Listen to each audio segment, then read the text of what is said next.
up, Rad Fam? If you've been here for a minute, or if you're brand new here, hi, hello, my name is Kaylena. Thank you for joining the Rad Fam. You will know that I love Creepypasta. That is what this channel basically originated on, was creepypastas and scary urban legends. I've been covering these scary stories since 2014. Oh my god, time really flies. Though I have seen countless stories involving the SCP Foundation, I had to check to make sure I was saying that right, I don't really know what it is. But that ends today because I want to do a deep dive into the SCP Foundation. I want an overview of like the history and what it's all about basically. So let's get to it. I think the best place for us to get a bunch of quick, succinct information, because apparently the SCP Foundation, that's really hard to say, is so vast and large and just has a lot of contributors, and it's just a very chaotic world to try to navigate. But I think the best place will be Wikipedia because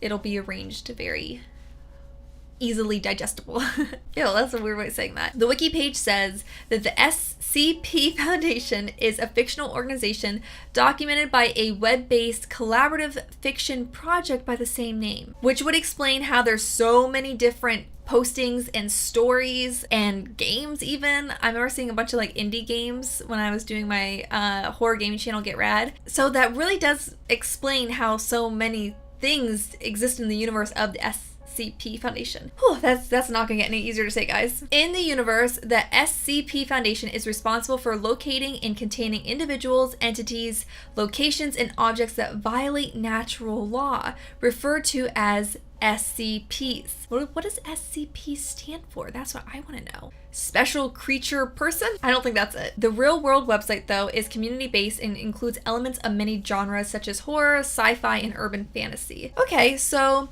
it is, at the end of the day, a universe where all these like paranormal stories are said to take place. But what's so cool about it, and I guess why it's so darn popular, is since it's open or collaborative, anyone can contribute at any time, I guess. And that's really, really cool. You don't really see that too often. What had always confused me about SCPs is that the stories were always presented in my favorite way, which is that they are presented like they're factual. So like a lot of times whenever I'd see it, it would be like, it would look like documents, but it'd have like redacted sections or like emails. But the way it would be written would sometimes be really confusing because you'd just be like, wait, it like really blurred the line between fact and fiction, and I thought that was really cool. But as someone who didn't really understand it, it was really confusing. On the SCP Foundation wiki, which we'll definitely have to visit that too after this, the majority of works consist of special containment procedures. SCPs, that's what it means. Oh, okay. Special containment procedures. Now we know. Now I know. If you already knew, well, now I know. Structured internal documentation that describes an SCP object and the means of keeping it contained. That is why they always are written like they're long, formal documents. Okay, this is all making sense. The website also contains thousands of Foundation tales, which are short stories set within the universe of the SCP Foundation.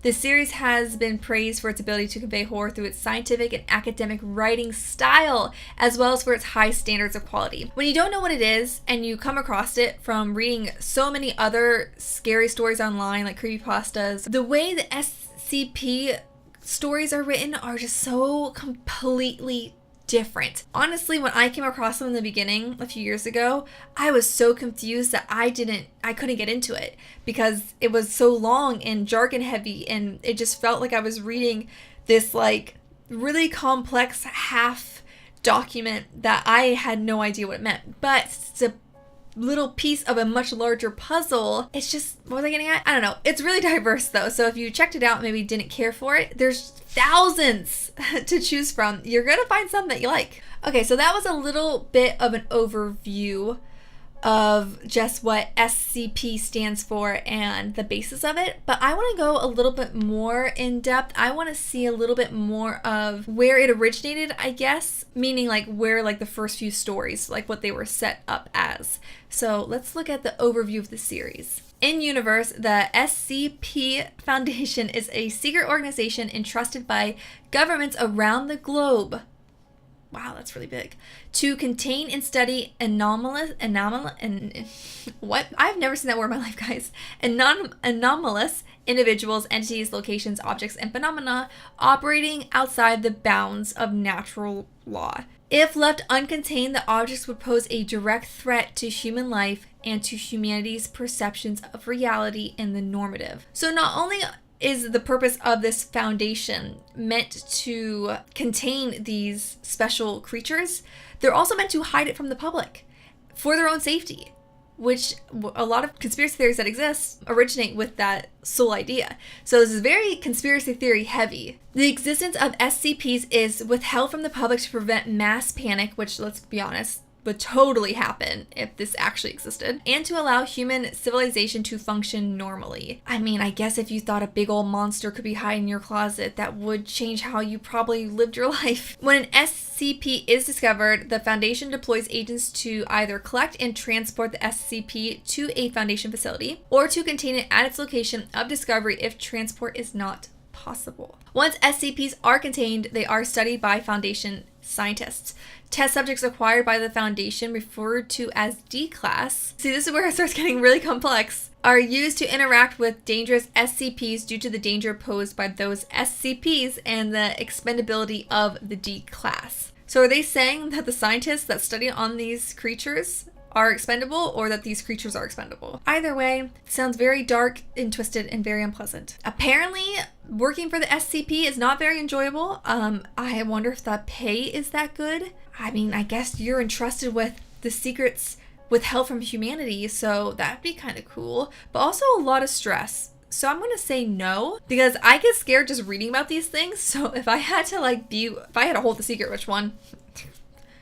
No, thank you. If you have a secret, please do not tell me. I don't want to keep it. So let's look at examples of the contained SCPs to get a better understanding. I mean, this is where they kind of lose me because there's so many code words that they use, like numbers and letter combinations to describe the creatures. So maybe if we do an overview of it, it'll help this world make a little more sense. So SCP-055 is something that causes anyone who examines it to forget its various characteristics, thus making it indescribable except in terms of what it is not. That is so confusing. That is some riddle stuff right there. I think those stories might be a little too complicated for me to comprehend.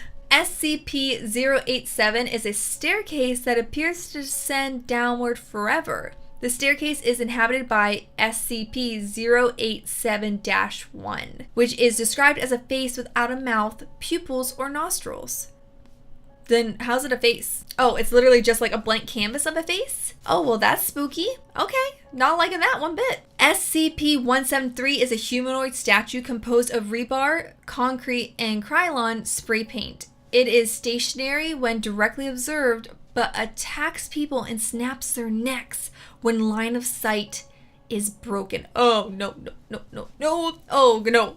Statues are already a little unnerving, you know what I mean? Like whenever you go to you see in the cemetery or around churches, the angel statues. Oh, those are creepy, right? And then in Doctor Who, ooh, where it moves. Oh, no. That it's too spooky for me. So the idea that I had to keep looking at this thing, how far back eye contact are we talking about here? You know what I'm saying? If I keep slowly backing up, if I walk a mile and then turn my head, is that are they gonna get me? Or is it once you can't see them, then they move and they get you? Oh no.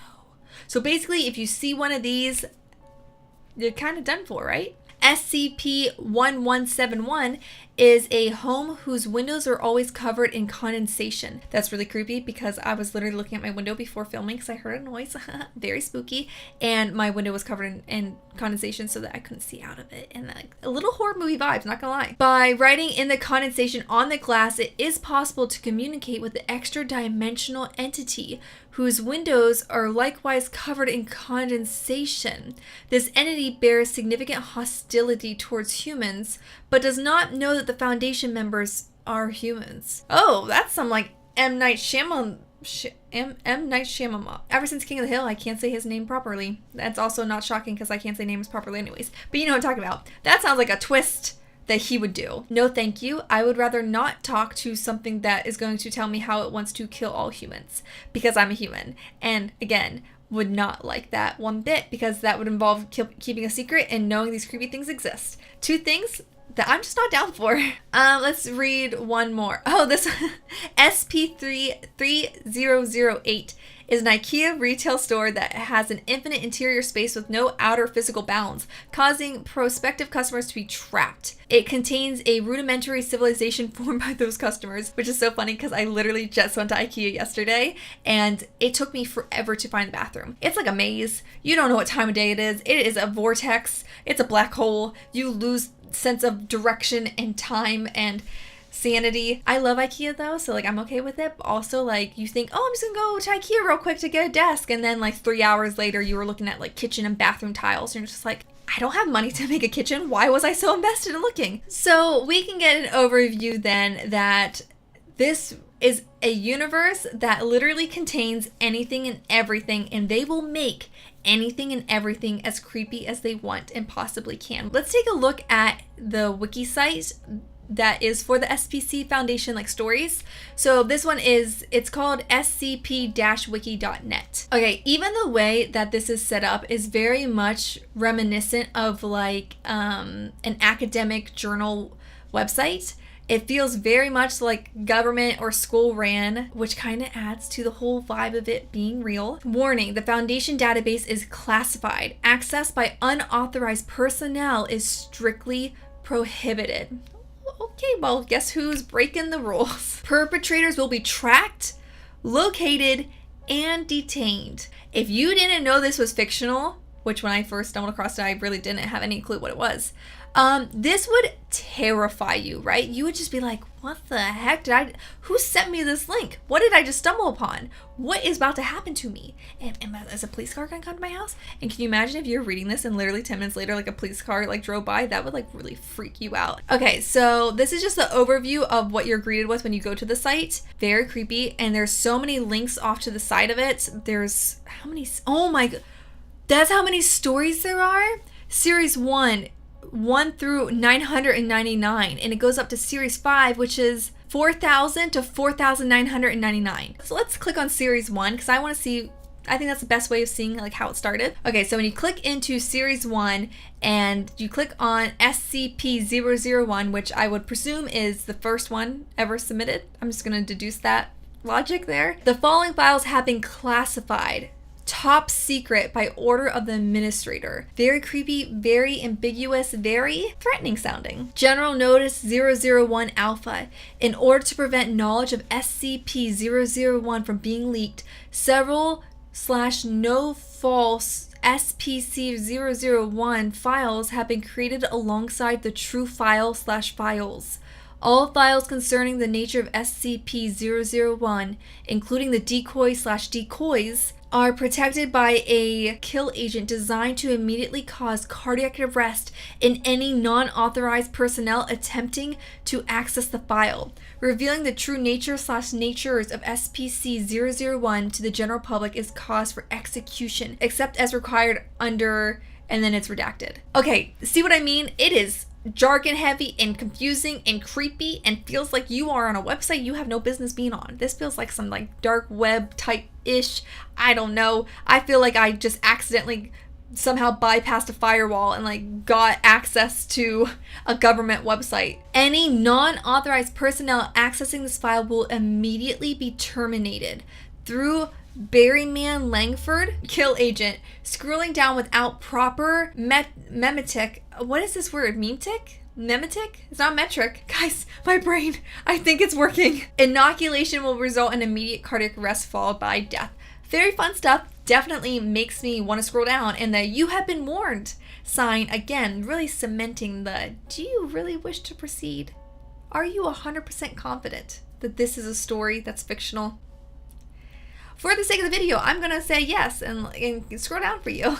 What is that? I can't tell. Is it supposed to be like a little slide picture of a virus, or is it supposed to be like a weird hippy dippy trippy print that you would see at an old hotel? Meme tick kill agent activated. Continued life science confirmed. Removing safety interlocks. Welcome unauthorized personnel. Please select your desired file. What? what is this? What is happening? And then down below, it's a bunch of like code names that you can click on, which will take you then to SPC files, which it's like, it goes so deep, guys. You click on one link and it takes you to another, to another, to another, to another. And there's just so much. There's so much content to cover that it really is like overwhelming when you come to this site. I think we're going to have to stop it here today though, or else this video will be 5 hours long. If you do want to see me dive further into this rabbit hole that is the SCP Foundation, let me know down in the comments if there are certain files you want to hear me cover or think I should cover specifically. Tell me down below because that will just really help us out. But thank you guys so much for watching today's video. I hope you liked it and learned some more things like I did. Very creepy, very spooky, very intrigued. And if you did like it, please turn on my channel notifications so you're notified when the next video goes live, which is basically all the time. And until next time, keep it the redness, and I'll see you guys real soon. Bye!